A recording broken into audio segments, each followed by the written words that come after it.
Students, and welcome to your very first podcast. The Study of Life, Chapter 1. You are going to be taking notes on Section 1-1, which is the Introduction to Biology. So the first section is the science of life. And we're going to start with the definition of biology.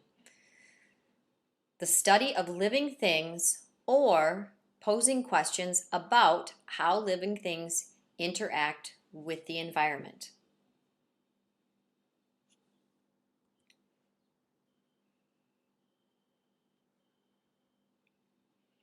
Bio, which is part of the word biology, means life. So whenever you see the word biology, once again, it's the study of life.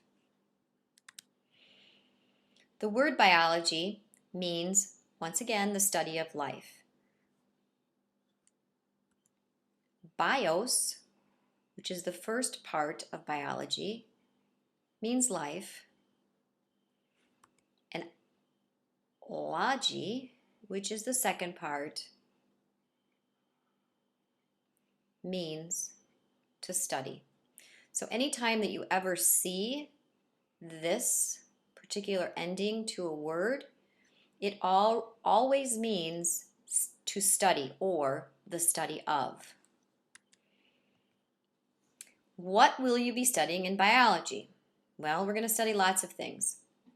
You're going to study the origins and history of life and once living things. That's covered under the context of evolution.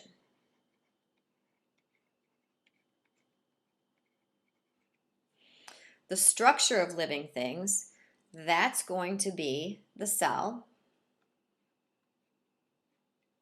How living things interact with each other, that's going to be under ecology. And how living things function. That is also going to be part of the cell, amongst other different chapters.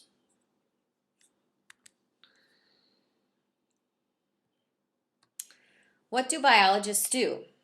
Well, since you know that bio means the study of life, or bio means life, a biologist is someone who makes discoveries and seeks explanations by performing laboratory and field investigations. And the term biologist is a huge term, similar to an umbrella, where there are lots of different jobs that fall under the category of a biologist. So they study the diversity of life. This would mean that they study animals in their natural environment. That might be an ecologist. They research diseases. They research diseases to develop new medicine. That might be someone called a virologist or a microbiologist. So there are many different types of people who study things under the large umbrella of biologist. They also develop technologies. Technology is the application of scientific knowledge to solve human needs and to extend human capabilities. Biologists also improve agriculture. These are going to be your geneticists. They study genetic engineering of plants. They try to make our yield, when the farmers plant their fields, they want more crops because more crops mean more money. They also try to genetically engineer things so that they are resistant to certain kinds of funguses and bacteria and ones that will survive where there's not a lot of rainfall. So they try to develop plants that can grow once again in poor soils and resist insects and disease. They also work to preserve the environment. Once again, these are going to be your environmentalists or your ecologists. They try to protect animals and plants from extinction by developing ways to protect them. Okay, so what makes something living? What are the characteristics of something that we would deem living? And here they are. Living things are made up of units called cells. So, many microorganisms consist of only a single cell. Animals and trees are multicellular. So, right there, you have a single-celled and multicellular. Okay. Living things reproduce. There are two forms of reproduction. They are maple trees reproduce sexually. That's where you have a male and a female. And a hydra, which is a water plant, they reproduce asexually. That's where you only need one, where they make a copy of themselves, or hydra bud. Living things are based on a universal genetic code. Of course, this universal genetic code is going to be DNA. So flies produce flies, dogs produce dogs, seeds from maple trees produce maple trees. So your key genetic code here is DNA. And we're going to be studying that also. Living things grow and develop. So flies begin life as eggs, then they become maggots, and then they become adult flies. We, of course, are a zygote, and then we form an embryo, and then from an embryo, we are a fetus, and then we become a baby, and then become an infant, and then so on and so on and so on until we become an adult. Living things obtain and use materials and energy. So plants get their energy from the sun. They use the process called photosynthesis. Animals get their energy from the food that we eat. And this is called metabolism.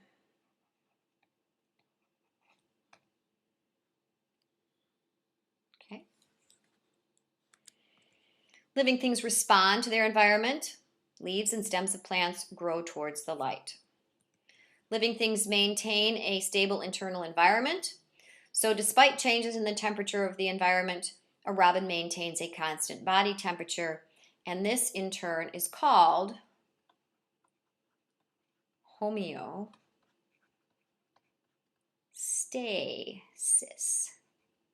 I can't spell.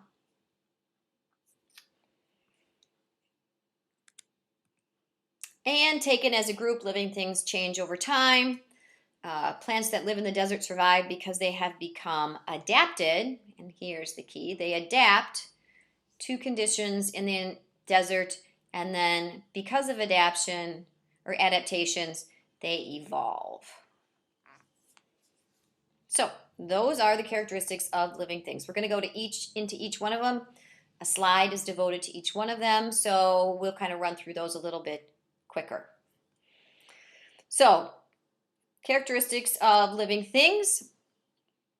What is an organism? An organism is anything that has or once had all of the characteristics of life.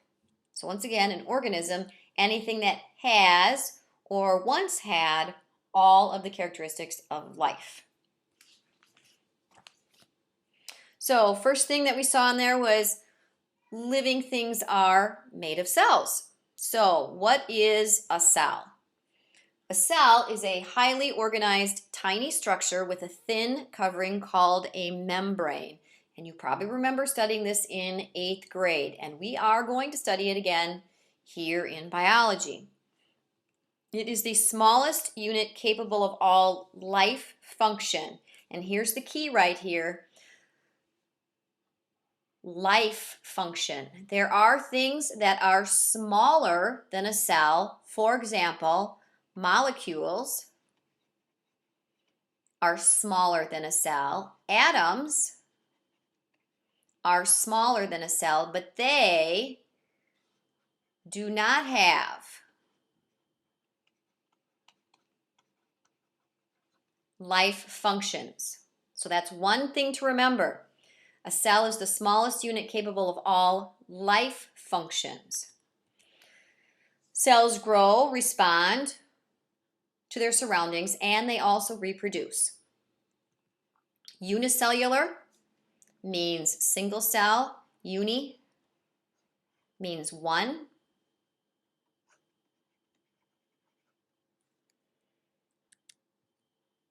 An example of a unicellular organism is bacteria or algae. Multicellular. Multi means many, so that means many. So multicellular is composed of many cells. Examples of a multicellular organism are going to be plants and animals.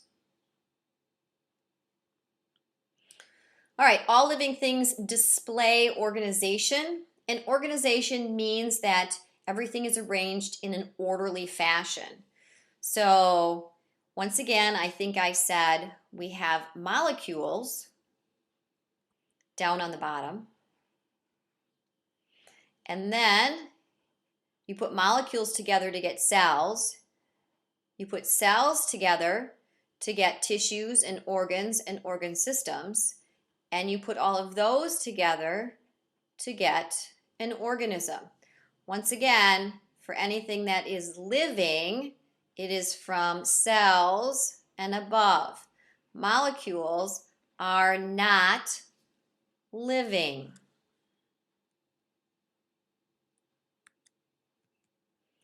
Living things grow and develop. Growth for a single-celled organism is a simple increase in size. Multicellular organisms go through a process that is called development.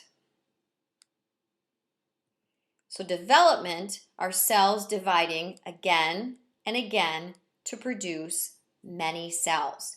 So when we talked about, we start as what's called a zygote, and then we go to an embryo, and then we go to the fetus, and then we go to the baby, and so on. By doing this development, we are adding cells. So we start as a single cell. All of us start out as a single cell called a zygote. Then that splits in two and keeps splitting and splitting, and that's how we get the embryo. And then on to the fetus and so on. Differentiation is when cells change shape and structure to form cells such as liver cells, brain cells, muscle cells. All of these particular types of cells, liver, brain, muscle, they all have a different function. And we can go on. Skin cells would be another example. So once again, cells in our bodies differentiate to have different functions. Reproduce. So living things reproduce. Reproduction is the production of offspring.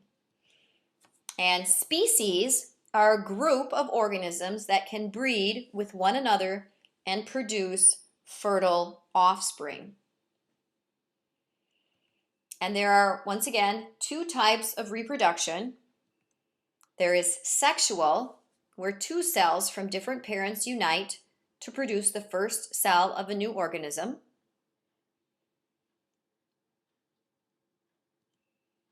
And there's asexual reproduction. The new organism has a single parent. So those would be the two different types of reproduction. Next characteristic of life responds to stimuli.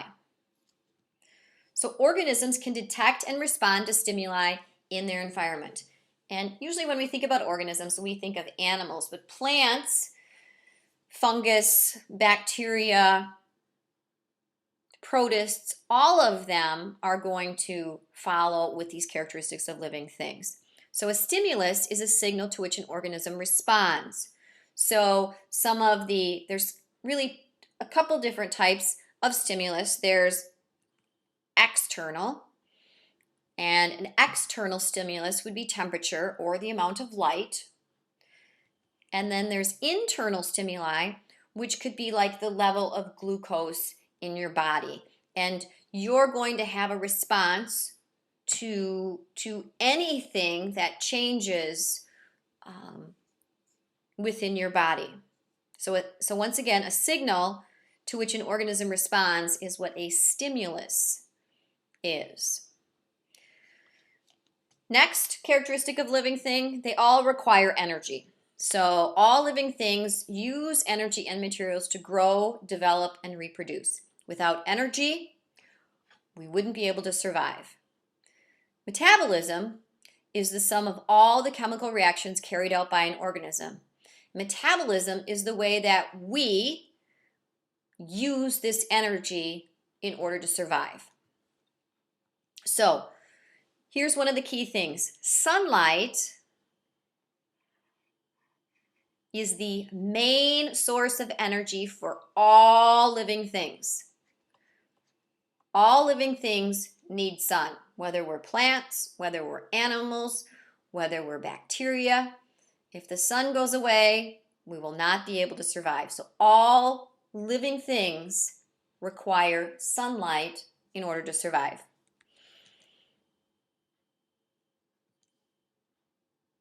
Plants and algae directly use the sunlight through a process called photosynthesis in order to process their energy.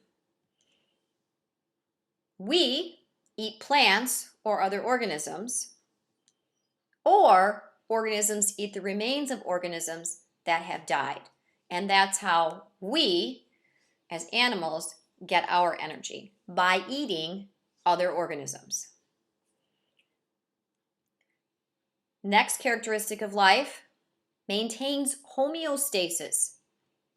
So homeostasis is so that we have a stable internal condition despite changes in our external condition. So the reason I have the little penguin and the air conditioner up there is if we get warm, we are going to start to sweat, and that provides our body with the ability to cool off. If we are warm in our home, we turn on the air conditioner, which is going to blow cold air. So our body temperature and also our water content are one way that we maintain a stable internal environment. Our temperature would be another thing. We have to stay at 98.6. Another way to maintain homeostasis is blood pressure. Our blood pressure has to stay around 120/80 in order for our body to function properly. So your body works similar to a thermostat in your home. If you're too hot, your biological thermostat turns on the air conditioning, causing you to sweat. So that would be just a simple example of how homeostasis works. The final characteristic is adaptations evolve over time. So an adaptation is a trait that gives an organism an advantage in their environment, whether it's an advantage to where they can camouflage or they can blend in with their environment so that they aren't attacked by predators. An advantage might be like a cactus that has prickly spines on the outside so it doesn't get eaten. Cacti also have their waxy coating on the outside to help water stay inside. So that would be an example of an adaptation. It gives an advantage on some members of a species in a changing environment. So if you had a bunny who was white or who was brown and it was snowing, the white bunny is going to have the advantage over the dark bunny, blending in so the predators don't see it. As a group, any given organism can evolve or change over time and pass their genes onto an offspring. Evolution takes a very long period of time, so this isn't something that, an adaptation, it's not something that happens very quickly. it does take time, hundreds to thousands of years, in order for an organism to evolve. Okay, that concludes your first podcast of section 1-1,